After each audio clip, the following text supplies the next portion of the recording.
So I wanted to talk about the water heater and why we're recommending a water heater service to you. So no matter the brand of water heater or the unit that you have, um, all water heaters require maintenance. They're completely different than something that you would use at your house.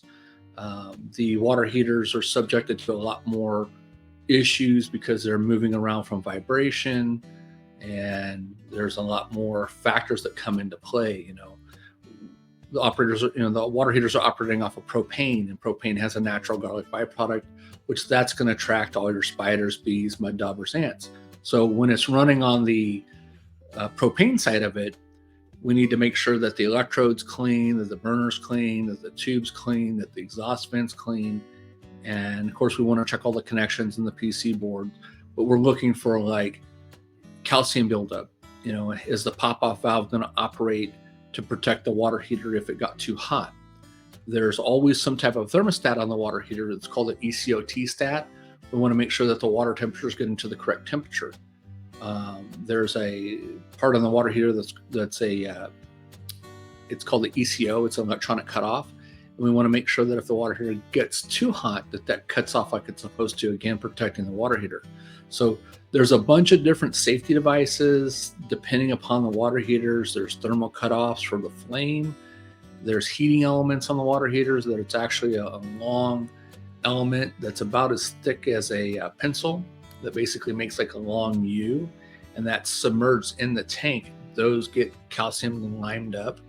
And so when you're thinking, hey, I just need a water heater service, well, when we're draining the tanks and we're flushing out the tanks, depending on how much material we see that's coming out, there's times where we're having to remove the heating element.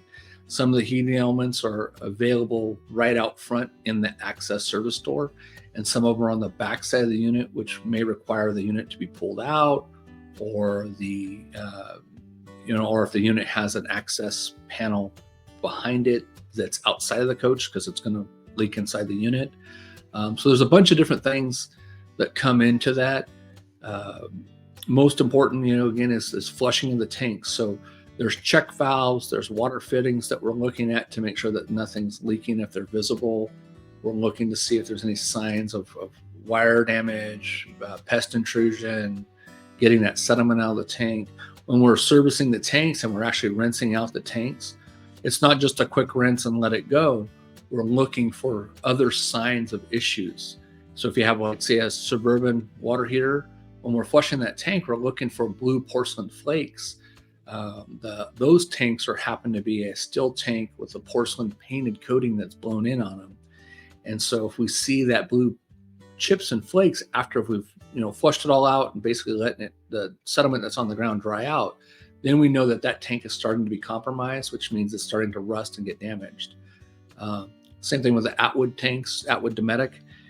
We're looking for plastic flakes. It's an aluminum tank with a plastic coating. And if the plastic particles are on the ground after it's, again, flushed and dried out, then that lets us know, hey, we need to bring that to your attention.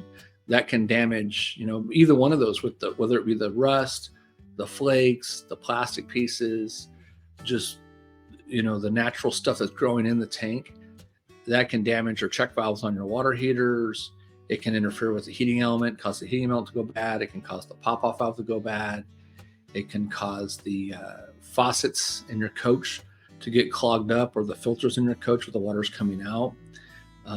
In some cases, I would say 50% of our customers live in the units full time, and the ones that are living in full time that haven't been replacing the anode rod on a steel tank, or just at least flushing the aluminum tanks, because of the stuff that's building up in the sediment that's building up in the bottom of the tank, that's now mixing with the water. And as it's coming through, you're showering in it, and it will cause you to get like a rosacea or like a dry skin or just weird irritants and stuff on your skin. So another reason to do that service as well is to get those minerals and deposits out of the bottom of the tank. So I hope this kind of explains a little bit more on the water heater service.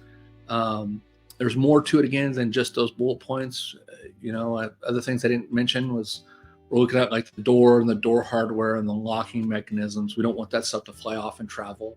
So there's a bunch of more in detail based off of the type and design of that water heater. So thanks so much, and we hope to see you soon.